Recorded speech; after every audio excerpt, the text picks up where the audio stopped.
Time है वो चालू हो गया आपको। हेलो। उधर से आवाज़ नहीं आएगी, आपको ही बोलना है। अच्छा,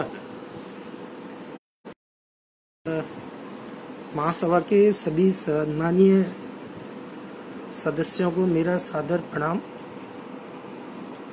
मैं विशेष रूप से रामायण की कुछ पंक्तियों से आज की कार्यक्रम को स्टार्ट करना चाहता हूँ।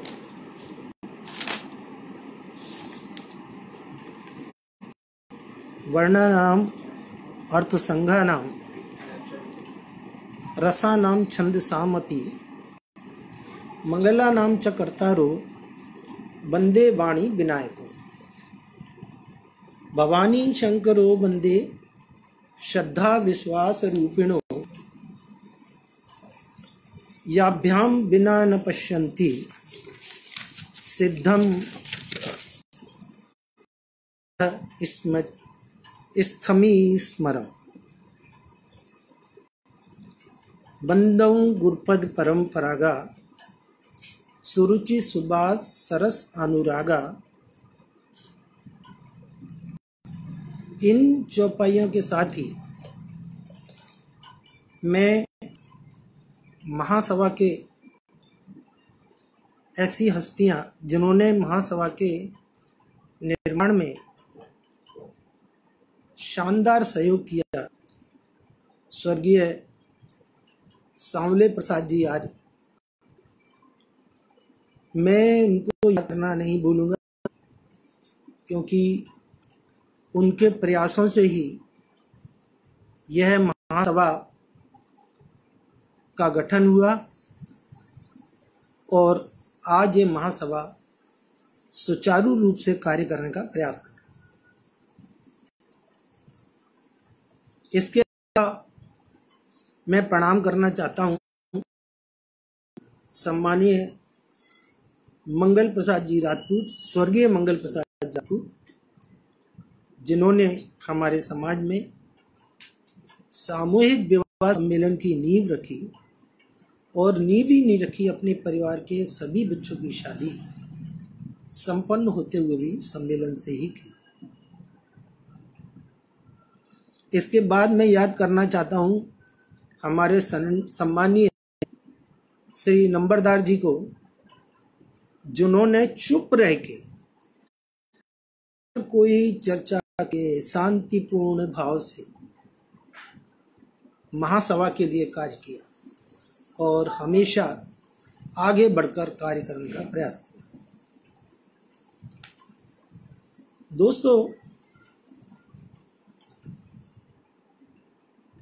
तुलसीदास जी महान व्यक्तित्व के धनी थे।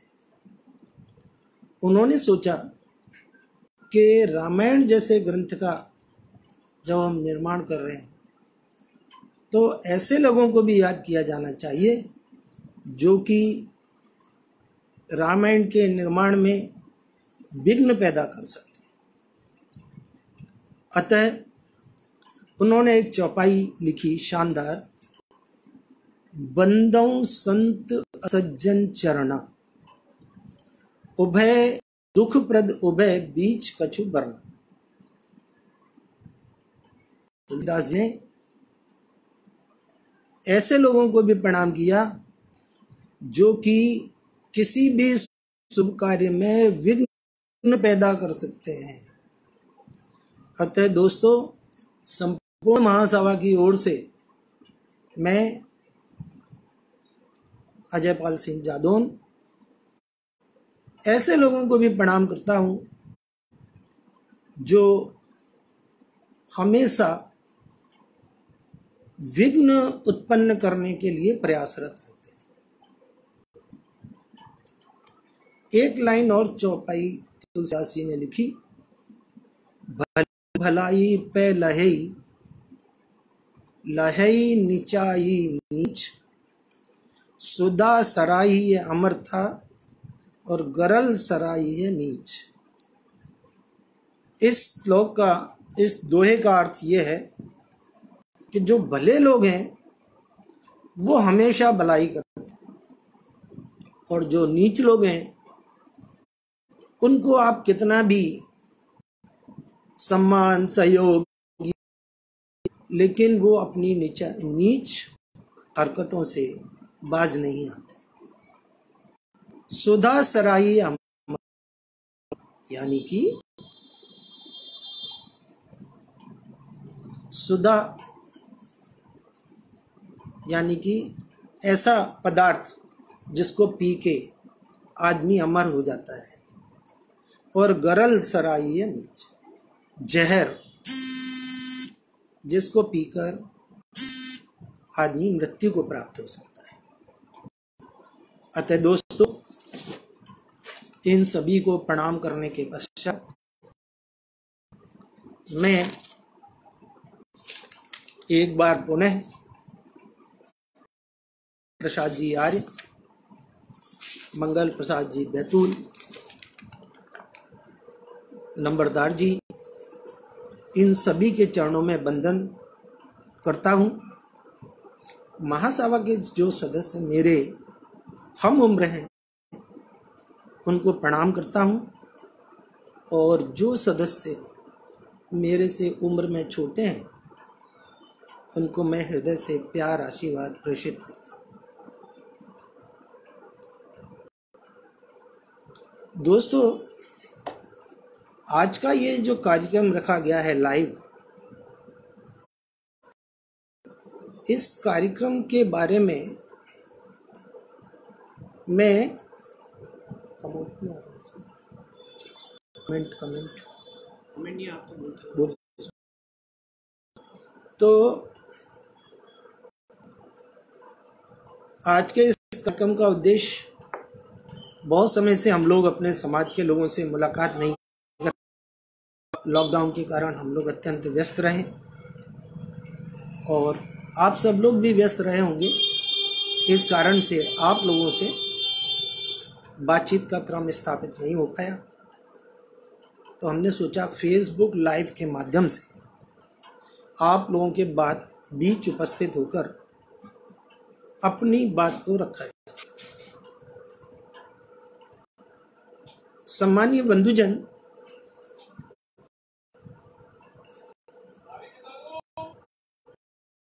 में गरीब परिवारों की, गरीब वर्ग के सदस्यों की संख्या बहुत ज्यादा। हालांकि अब लोग तेजी से आगे बढ़ रहे हैं, फिर भी गरीबी तो है। कुछ गरीब धन से गरीब हैं और कुछ गरीब मानसिक विचारों से गरीब। मैं आए दिन देखता रहता हूँ, बड़े बड़े बड़े युवा लोग व्हाट्सएप पर, फेसबुक पर, जगह जगह विभिन्न व्हाट्सएप ग्रुप के माध्यम से तरह तरह के प्रश्न खड़े किया करते हैं, जिसमें सबसे पहला प्रश्न है कि महासभा ने विगत 2-2.5 वर्षों में समाज के लिए क्या किया। हालांकि इस विषय में हमारे प्रवक्ता महोदय कुछ समय पहले फेसबुक पर लाइव आए थे और लोगों को इस बारे में जानकारी देने का प्रयास किया, परंतु लोगों की याददाश्त थोड़ी कम, आए दिन भूल जाते हैं। तो मैं फिर से याद दिलाना चाहता हूँ कि महासभा ने पिछले लगभग 2.5 वर्ष के कार्यकाल में समाज के लिए क्या किया। इसमें अत्यंत उल्लेखनीय महत्वपूर्ण बात है कि सबसे पहले जब महासभा का रजिस्ट्रेशन हुआ था, तब के महासभा का रजिस्ट्रेशन कराया। 30 या 31 कुछ ऐसे लोग रहे थे, और उस सभा का अध्यक्ष सम्मानीय श्री सांवले प्रसाद आर्य जी को बनाया। कालांतर में सांवले प्रसाद आर्य जी स्वास्थ्य और विभिन्न टेक्निकल समस्याओं के कारण अगली जो कार्यकारिणी बनी उसमें किसी चुनाव के श्री सदाचारी सिंह जी तोमर को अध्यक्ष बना दिया। सदाचारी सिंह जी तोमर साहब उन्होंने सिवाय लोगों को मुकदमे की धमकी देने के और कोई भी काम नहीं किया। हर चीज में अड़ंगे लगाने का प्रयास किया। हर चीज में एक ही बात कि मैं ही हूँ और इस सिवा कुछ नहीं है, मैं ही Sadachari Singh is the last authority of महासभा। खैर, कालांतर में 2 वर्ष और बीते। गोवर्धन में महासभा की आयोजन किया गया, जिसमें बहुत सारे लोग आप लोगों में से भी उपस्थित रहे होंगे, और जो उपस्थित थे उन्होंने वहां पर इस समाज के 99 जो वहां पर उपस्थित थे उन्होंने सदाचारी सिंह जी को निवेदन किया कि आप ये पद छोड़ दें क्योंकि आप कोई कार्य नहीं कर रहे। लेकिन साहब सदाचारी सिंह जी नहीं माने। बाद में उन्होंने ये भी लोगों को जानकारी दी कि मैं तो साहब वृंदावन में रिवाल्वर लेके आया। समाज के कार्यों में कोई रिवाल्वर, बंदूक, हाथ दंगा फसाद इसकी आवश्यकता नहीं होती। समाज के कार्यों में सारे काम एक दूसरे की सहमति से। खैर, जब विवाद अधिक बढ़ा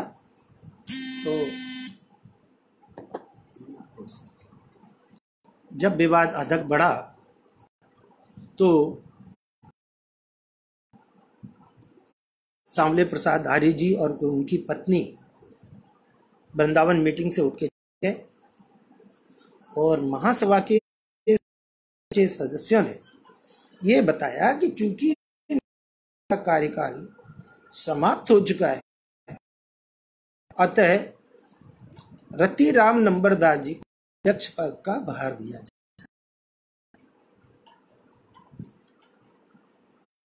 माननीय रतिराम नंबरदार की टीम का गठन हुआ, जिसमें मुझे उपाध्यक्ष सचिव श्री मोहन सिंह जी नगीने वाले, संगठन सचिव श्री राम बदन जी वर्मा, इस तरह के लोगों का भार जिम्मेदारी दी गई कि अपनों को किसी भी तरह से संगठन को एक्टिवेट कर। परंतु समाज का श्री सदाचारी सिंह अगले 2 वर्ष में, जिसमें नंबर जी अध्यक्ष थे, कोषाध्यक्ष श्री प्रेम सिंह जी थे, उपाध्यक्ष मैं था, इन सबों को समय समय पर कानूनी नोटिस देने की धमकी देते रहे। खास तौर से श्री प्रशांत भूषण जी एडवोकेट दिल्ली वाले, उनका नाम लेकर समाज को धमकाने की कोशिश की। गलती नंबरदार जी की नहीं, गलती यह है कि जब भी वो कुछ काम करना चाहते थे, ये कोई ना कोई कानूनी नोटिस उनको पकड़ा देते। परिणाम के नंबरदार जी अपने कार्यकाल में समाज के प्रति कोई विशेष उपलब्धि खड़ी नहीं कर सके, क्योंकि वो कानूनी रूप से दबाव में रहते थे। सदाचारी सिंह जी उनको कोई काम नहीं करने देते, इसलिए वो बेचारे काम नहीं कर सके। अब बारी आई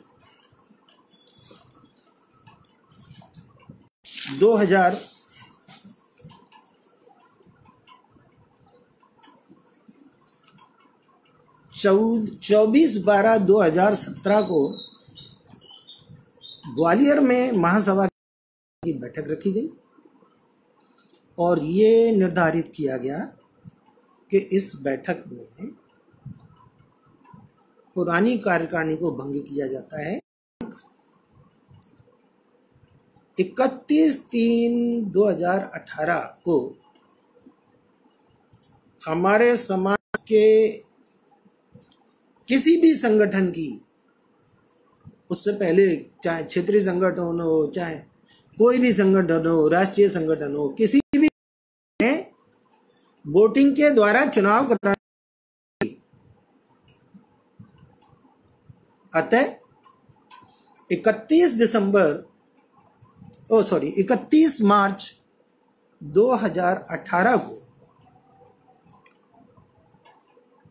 दिल्ली में बाकायदा वोट डाल के विभिन्न पदों के लिए चुनाव कराया गया।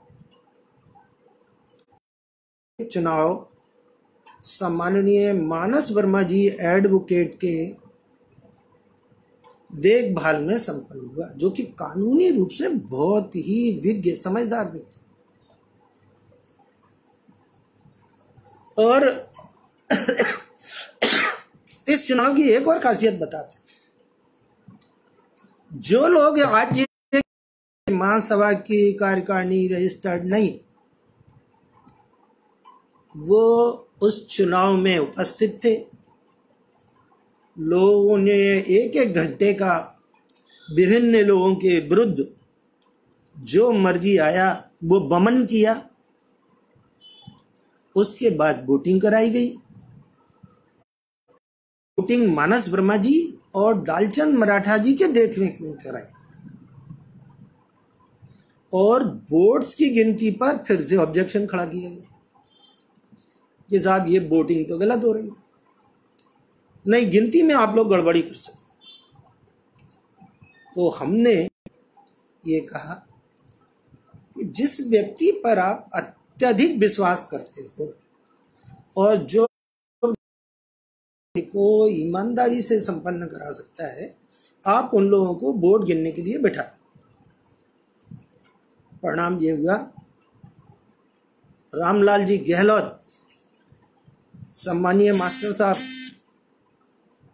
और उनके छोटे भाई गहलोत, जो कि शिक्षित होने के साथ साथ स्काउट एंड गाइड के भी अच्छे प्रशिक्षक रहे हैं, उनकी ईमानदारी पर किसी तरह का शक नहीं किया जा सकता। उन लोगों को वोट गिनने के लिए बिठाया। अब भैया उस वोटिंग में मेरे को अधिक मत मिले, मैं अध्यक्ष पद के लिए चुना गया। राम बदन जी का चुनाव था, निर्विरोध हुआ, उनके खिलाफ तो किसी ने खड़े होने की हिम्मत ही नहीं की। परिस्थिति में जिनमें व्यक्ति स्वयं उपस्थित है, जिसमें चाचा और पिताजी भी उपस्थित, वो ये कहे कि ये महासभा फर्जी है, तो भाई साहब गले नहीं उतरती है। अब दोस्तों, मैं अगली बात आपको बताता हूं। एक विषय और बार बार उठाया जा रहा है कि महासभा की कार्यकारिणी रजिस्टर्ड नहीं है। इसकी जानकारी मैं आपको बता दूं, महासभा की कार्यकारिणी रजिस्टर, जिसका रजिस्ट्रेशन नंबर आप लोग चाहें तो नोट कर लें और इसको दिल्ली की वेबसाइट पर, इसका नंबर है S/6530/2011। ये महासभा का रजिस्टर है और महासभा रजिस्टर। अब लोग सवाल उठाएंगे कि महासभा रजिस्टर्ड है, तुम्हारी समिति रजिस्टर्ड नहीं। अरे भैया, जो तुम्हारे सामने खड़े हुए, तुमने वोट डाले, तुम्हारे पिताजी ने काउंटिंग की, फिर आप कैसे कह सकते हो कि ये महासभा की कार्यकारिणी रजिस्टर्ड नहीं? इसका मतलब यह है किसी व्यक्ति विशेष में समाज की किसी भी क्रियाकलाप के प्रति कोई आस्था नहीं है।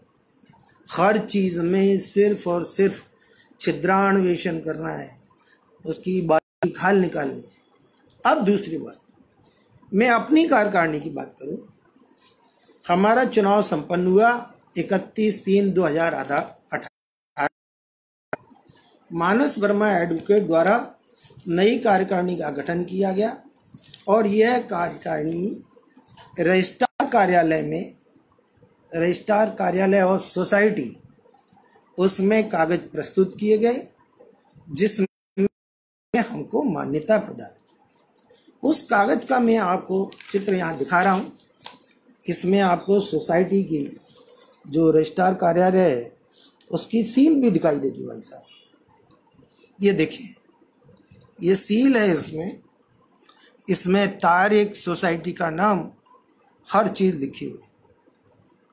फिर भी कोई आदमी कहे कि भैया ये कार्यकारिणी रजिस्टर्ड है, ऐसे लोगों से शायद अब किसी तरह की माथाफोड़ी नहीं करना चाहिए। अब इसके आगे की बात करते हैं। लोग भूल जाते हैं, इसलिए मैं बताना चाहता हूं कि महासभा की कार्यकारिणी ने अपने 2-2.5 साल के कार्यकाल के दौरान, अच्छा इसमें एक और इम्पोर्टेंट बात आपको बताना चाहता हूँ। 31/3/2020 को मेरी कार्यकारिणी का कार्यकाल समाप्त हो रहा है। मैंने व्हाट्सएप पर यह मैसेज डाल दिया कि आज के बाद मैं महासभा का अध्यक्ष पद पर कार्य नहीं कर रहा हूं।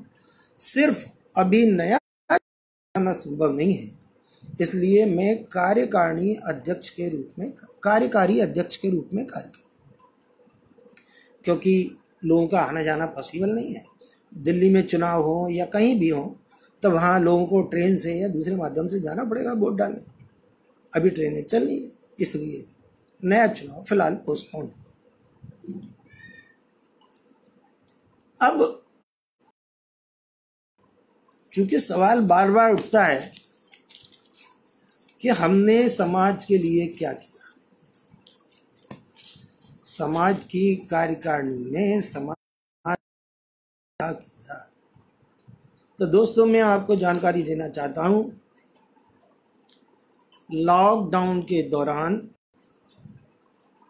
आर्थिक रूप से परेशान या यूं कहें जरूरतमंद लोग, भोजन आदि का संकट खड़ा हो गया। अतः उसमें सहयोग करने के विचार से महासभा के सचिव महोदय और मेरे द्वारा यह निर्णय लिया गया कि ऐसे जरूरतमंद 15 की राशि का भोजन या पैसा नगद पहुंचाया जाए।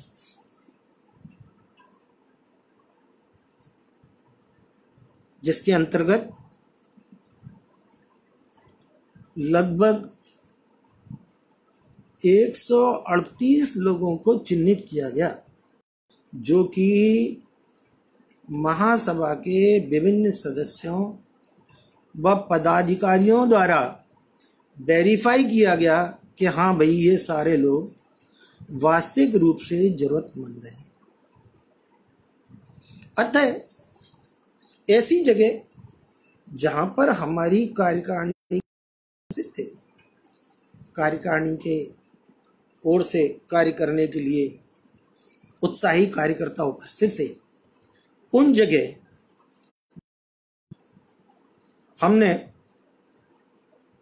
आटा, दाल, चावल, तेल, सर्फ, साबुन, मसाले, नमक, जीरा आदि की एक किट बनवाकर 1000 रुपए की किट उनको प्रदान की और 500 रुपए की नगद राशि प्रदान की कि भाई अन्य 500 रुपए की राशि आप प्राप्त। पर आपको पता है इस पुनीत और नेक कार्य में भी बहुत सारे लोगों ने प्रश्न खड़े किए। अब दोस्तों एक बात और मैं बताना चाहता हूं। जब हमने ये विचार किया तो महासभा के पास केवल 70 या 72,000 रुपए की राशि कचेरा राजपूत कल्याण कोष में उपलब्ध थी।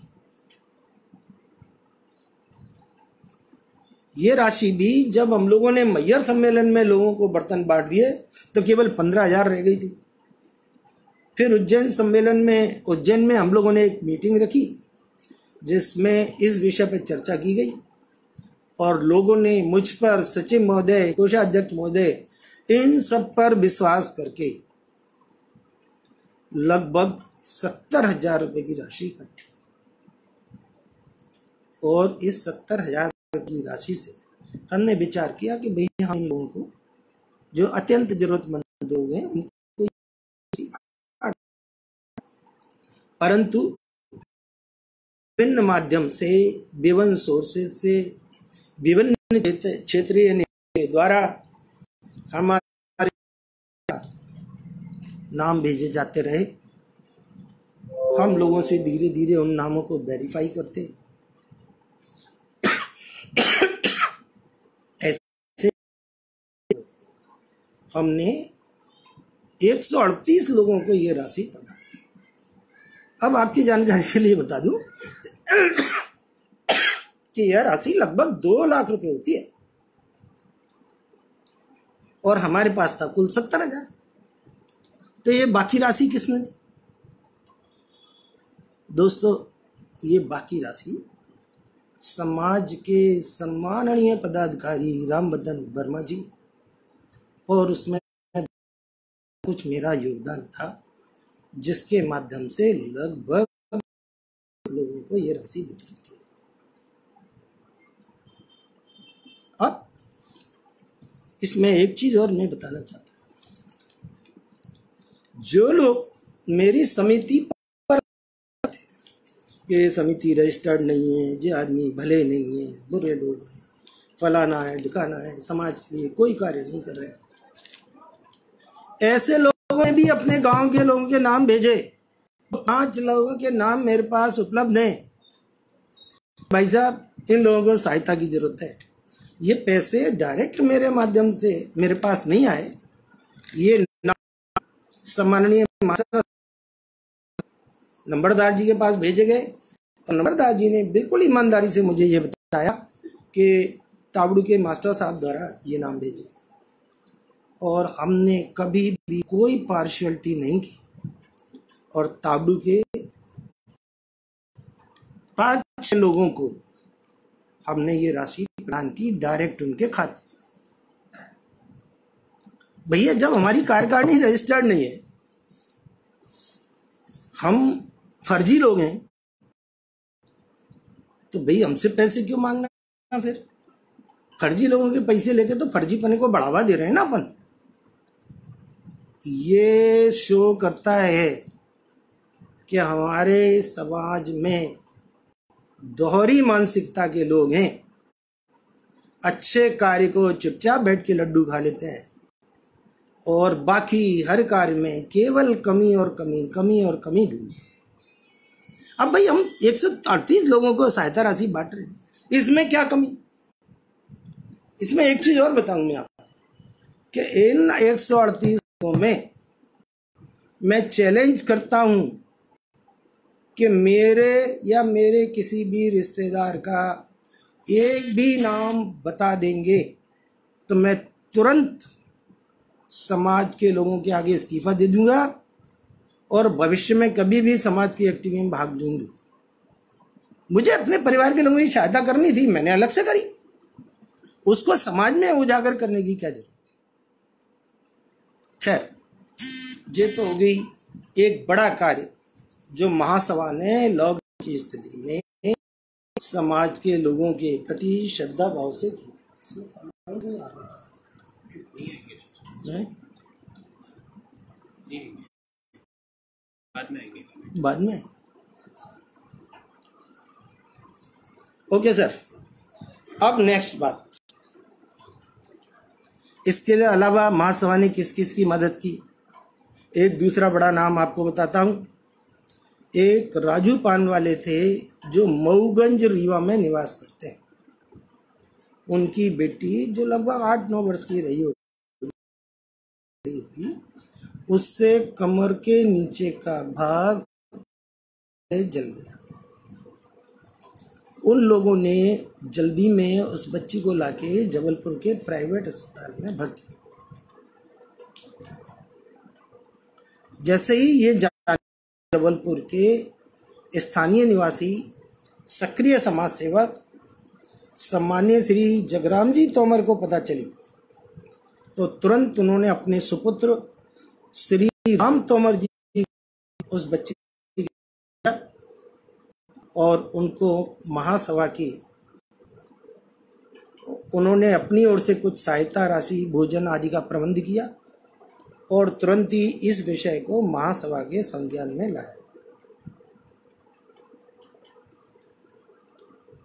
जब ये विषय महासभा के संज्ञान में आया तो हम लोकल जो हॉस्पिटल था, प्राइवेट हॉस्पिटल था, उससे चर्चा करी कि भाई इसमें कितना खर्चा आने वाला है, इसकी सर्जरी होगी। तो उन्होंने बताया कि लगभग 60,000 रुपये का खर्चा है। ये बात महासभा के पूर्व अध्यक्ष महोदय श्री रतिराम जी नंबर साहब को पता चली। उन्होंने अपने दिल करते हुए अपने साले साहब श्री महेंद्र सिंह जी, जो कि वर्तमान में यूके में निवास करते हैं, को प्रेरणा दी और उन्होंने 60,000 रुपये का चेक तुरंत उस बच्ची के माता पिता के खाते में भेजा। उसके बाद विभिन्न दवाइयों व्यवस्था सम्मान्य श्री राम बदन जी ने अपने राजनीतिक संबंधों का लाभ लेते हुए बच्ची को दवाई आदि की व्यवस्था कराई और मुख्यमंत्री सहायता कोष से 50,000 की राशि और उस बच्ची को दी। अतः ये सारे विषय का अर्थ ये निकला कि ठीक होने में प्राइवेट अस्पताल में इसलिए लगभग 3 लाख रुपए का खर्चा हुआ, जो कि महासभा के लोगों के सहयोग से, महासभा की प्रेरणा से उस बच्ची तक पहुंचाया।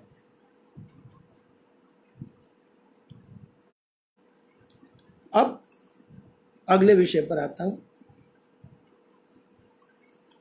सतना जिले के नागौद तहसील के पास जसो गांव में एक बिटिया निवास करती है, जिसकी माताजी का देहांत पूर्व में हो चुका है और अभी कुछ समय पहले उसके पिताजी का देहांत।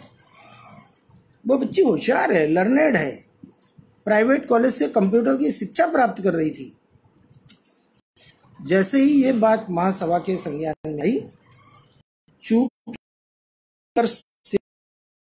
और केवल 1 वर्ष की फीस करके उसकी जिंदगी को बिगड़ने से बचाया जा सकता था। अतः महासभा की ओर से तुरंत उसके कॉलेज को संपर्क किया गया। कॉलेज ने जो भी फीस बताई वो फीस सीधे उस कॉलेज के खाते में जमा करा, जिससे वो बच्ची आगे शिक्षा ग्रहण कर सकी। वर्तमान में एग्जैक्ट पोजीशन मेरे को पता नहीं है, पर जैसा कुछ जानकारी लगी है कि वो बच्ची अपने आप पैरों पे खड़ी। अब मैं बात करूं एक और विषय की। नरेनी में एक महिला का पारिवारिक विवाद हो गया, सास बहू में पारिवारिक विवाद हो गया। परिणाम स्वरूप बहू ने आग लगा। वार्ताएं तो बहुत हैं, कोई कहता है सास ने लगा दी, कोई कहता है बहू ने लगा दी। हम लोग इस पचड़े में नहीं पड़ते। हमारा उद्देश्य तो ये है कि अभी आज की तारीख में पैसे की सहायता उपलब्ध कराई जाए ताकि उसका इलाज हो सके। परिणाम स्वरूप हमने 5,000 रुपये की सहायता राशि तुरंत ही उनके खाते में ट्रांसफर करी। हालांकि आगे भी हम कुछ कोशिश करते, परंतु कालांतर में 1 या 2 दिन बाद ही उस बच्ची का देहांत, उसके आगे सहायता करने की आवश्यकता नहीं। इसके अलावा मैहर सम्मेलन में लगभग 60 जोड़ों की शादी।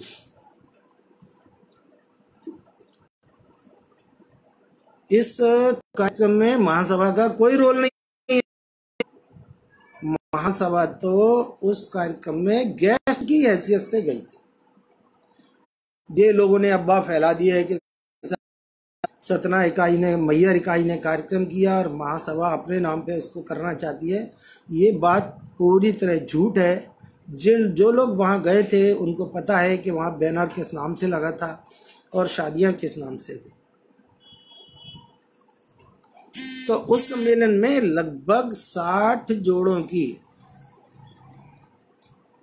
शादी संपन्न कराई। महासभा का इसमें एक बहुत छोटा सा रोल।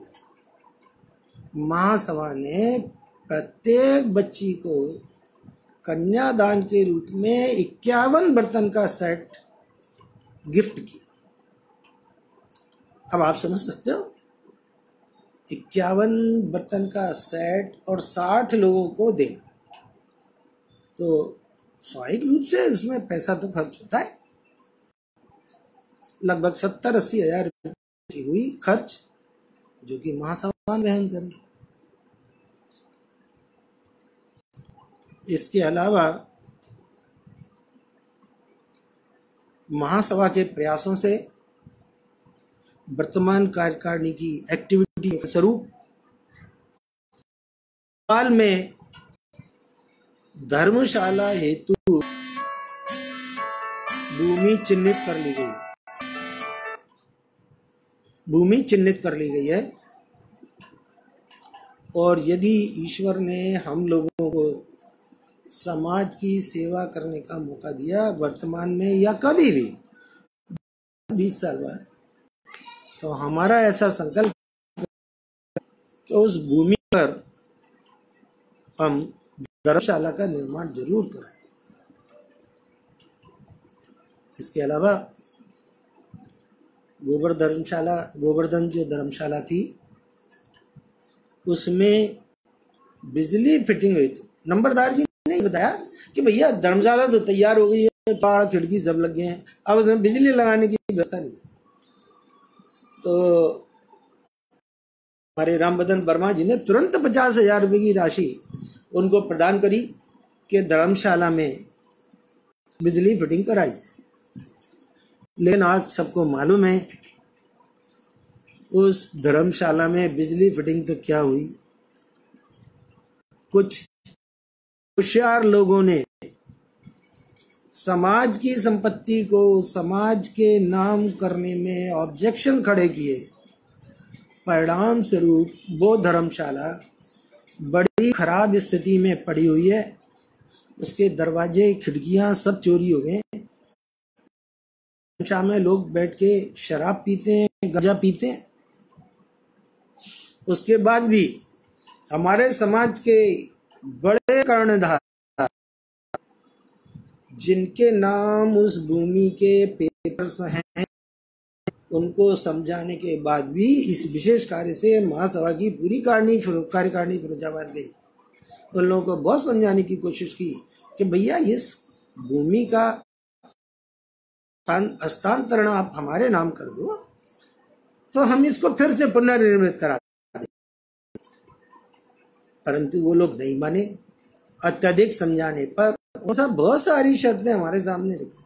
सबसे ऊपर फिरोजाबाद का नाम रखा जाएगा, ऊपर हमारे पिताजी का नाम लिखा जाएगा, सबसे ऊपर इसका नाम लिखा जाएगा। हम घंटे फिरोजाबाद में हमने मीटिंग की, परंतु हम किसी निष्कर्ष पर नहीं पहुंच सके और अंत में हम इस स्थिति में लौट के आ गए कि भैया ये धर्मशाला का तो खंडर हो। लोगों ने बाद में हमसे कहा कि भैया तुमने कानूनी रूप से इस पर कार्रवाई क्यों नहीं करी। दोस्तों, कानून का डर किसको बताना? अपने समाज के लोगों को,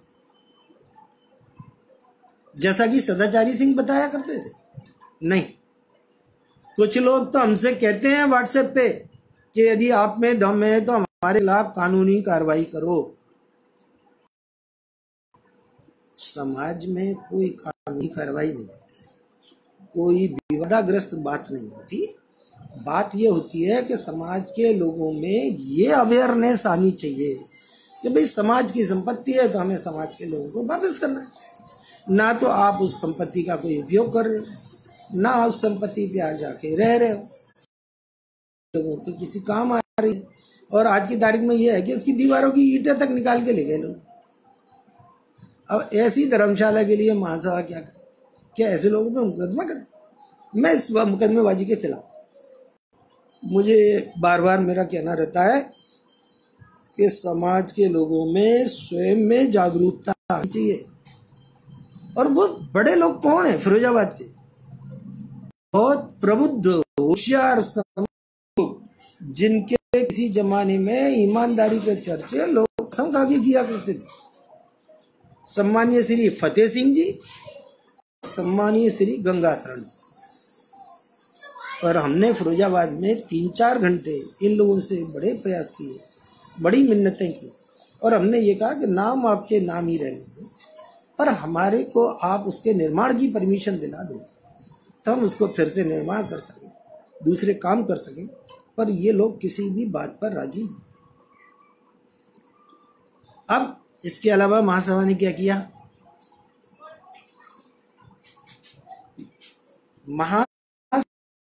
विकास के लिए और महासभा के विचारों को समाज के हर परिवार तक पहुंचाने के उद्देश्य से आपकी महासभा आपके द्वार एक कार्यक्रम का आयोजन किया। इस आयोजन के अंतर्गत आगरा, अलवर, हसेला, फिरोजाबाद, इन जगहों पर मीटिंग की गई। महासभा के सारे पदाधिकारी वहां गए, लोगों से मुलाकात की, उनके बीच जो विचारिक मतभेद थे उनको हटाने की कोशिश की और वहां पर विभिन्न इकाइयों का गठन किया। ये इकाइयां अभी हसेला में, आगरा में, फिरोजाबाद में कार्य कर रही हैं। इसके अलावा अलवर इकाई के डालचंद मराठा जी को महासभा की ओर से राजस्थान का प्रभारी नियुक्त किया गया था। अतः उन्होंने और हमारे सम्मानीय उपाध्यक्ष महोदय के प्रयासों से अलवर के आसपास के 5-6 जगह पर समाज की इकाइयों का गठन किया। तो आप समझ सकते हैं कि महासभा जो है वो बराबर काम कर रही है, विभिन्न इकाइयों के लिए प्रयास कर रही है। जब हम लोगों तक पहुंचेंगे, लोगों तक हमारी बात पहुंचेगी, तब तो हमें उनकी बात में आएगी। नहीं तो वो लोग बाग व्हाट्सएप पे प्रचार करते रहेंगे कि डॉक्टर साहब गुंडे हैं, डॉक्टर साहब तो डॉक्टर साहब ही नहीं है, वो तो लैब टेक्नीशियन है, और सारा फर्जीवाड़ा करते हैं। तो लोगों में इस तरह की भ्रांतियां फैल जाती। एक बात और मैं ये पूछना चाहता हूँ कि डॉक्टर साहब पढ़े लिखे नहीं, प्राइवेट लैब में लैब असिस्टेंट हैं, जैसा मेरे लिए लिखा है, तो भाई उससे समाज वालों को क्या फर्क पड़ता है? क्या मैं समाज के लोगों को क्रोसिन की गोली एडवाइस कर रहा हूँ? क्या मैं समाज के लोगों को कोई दवा प्रिस्क्राइब कर रहा हूँ जो लोग मेरी क्वालिफिकेशन पूछें? नहीं, मैंने किसी भी व्यक्ति को आज तक एक सिंगल गोली एडवाइस नहीं करी। इसका मतलब मैं अपनी सीमाओं में रहता हूँ, लोग मेरे बारे में किसी तरह की अभद्र टिप्पणियां करते रहे, लेकिन मैं कभी भी किसी भी व्यक्ति के खिलाफ कमर से नीचे की टिप्पणी नहीं करता हूं। लोग बाग क्या क्या बातें लिखते हैं। उम्र में मैं उससे दुगना हूं, हो सकता है उनके पिताजी की और मेरी आयु में 2-4-5 साल का अंतर हो, लेकिन जिस तरह की भाषा व्यक्ति विशेष द्वारा मेरे खिलाफ उपयोग की जाती है वो पूर्णतः निंदनीय है और समाज के लोगों को ऐसे लोगों की निंदा करनी चाहिए, बहिष्कार करना चाहिए। अब इसके आगे महासभा ने समाज में क्या किया? महासभा ने आज तक महासभा की किसी भी इकाई में महिलाओं का प्रतिनिधित्व नहीं था। महिलाओं को घर में बंद कर दिया था, पुरुष प्रधान समाज बना दिया था। तो हमने समाज का वो 50% वर्ग जिसको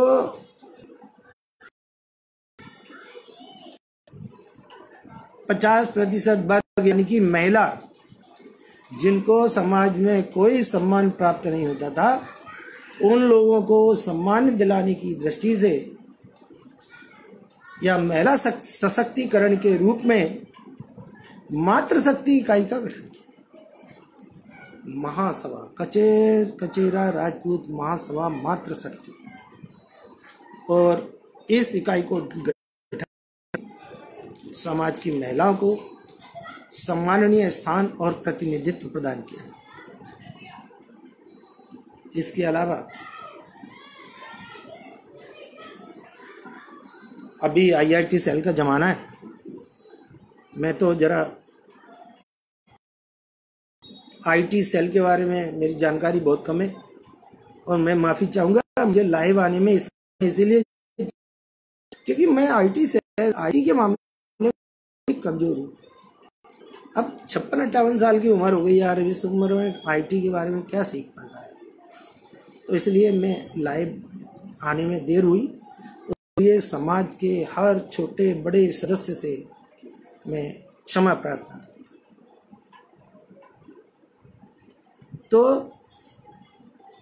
महासभा ने ऐसे छात्र या ऐसे प्रबुद्ध लोग, ऐसे इंजीनियर जो कि IT के बारे में समझते थे, उन लोगों को इकट्ठा करके उनको में सम्मान दिलाने के उद्देश्य से और समाज में जो विभिन्न लोगों के द्वारा IT के क्षेत्र में तरह की भली बुरी गतिविधियां की जाती हैं उस पर नज़र रखने के लिए कचेरा राजपूत IT सेल का गठन किया।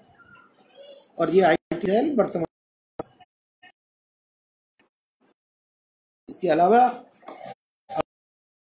कुछ दिन पहले कचेर फैमिली के सहयोग से एक मैथ्स ओलंपियाड का भी आयोजन किया गया है जिसमें महासभा ने कुछ सहयोग किया। तो दोस्तों, मैं यहाँ तक अपनी बात खत्म करता हूँ और आप लोग ये बताना चाहता हूँ कि मैं नहीं कह रहा कि मुझे अगला अध्यक्ष बनाया है, क्योंकि मेरी तो अब भावना ही नहीं है, ना ही चुनाव लड़ने का इच्छुक हूँ। ऐसे भले लोगों के बीच में जिनका ज्ञान मेरे से ज़्यादा हो, उनके बीच में किसी भी पद पर रह के काम करना उचित ही नहीं है। तो मैंने तो ये निश्चय किया है मैं नहीं लड़ूंगा। मैं इस बात की यहाँ से घोषणा कर रहा हूँ। और जो भी लोग आगे आए, मेरा समाज के सभी लोगों से ये निवेदन है कि उन लोगों को कार्य करने के लिए पूर्ण सहयोग करिए। पिछले 2.5 साल में हम अपने कार्यों से लोगों के दिल में उतरे, तो उन्होंने हमको इतनी गालियां दी कि हम 24 घंटे उनके दिमाग में रहते थे। तो हमारा उद्देश्य ये है यार दोस्त कि भैया या तो हम तुम्हारे दिल में रहे या दिमाग में रहे, लेकिन महासभा को लोग याद करते रहें, जो कि पिछली इकाइयों के समय में महासभा के बारे में लोग जानते ही नहीं थे। छोटी मोटी कोई मीटिंग हो गई, किसी के घर पे 2-4-5 आदमी इकट्ठे हो गए, उनने मीटिंग कर दी, ये कर दी, महासभा आगे बढ़ गई। आज जितने बड़े स्तर पर महासभा द्वारा मीटिंग का आयोजन किया जाता है, व्यवस्था जाती है, वो प्रशंसा के योग्य है। ये नहीं कह रहा हूं कि ये कार्य मैंने किया इसलिए प्रशंसा के योग्य है।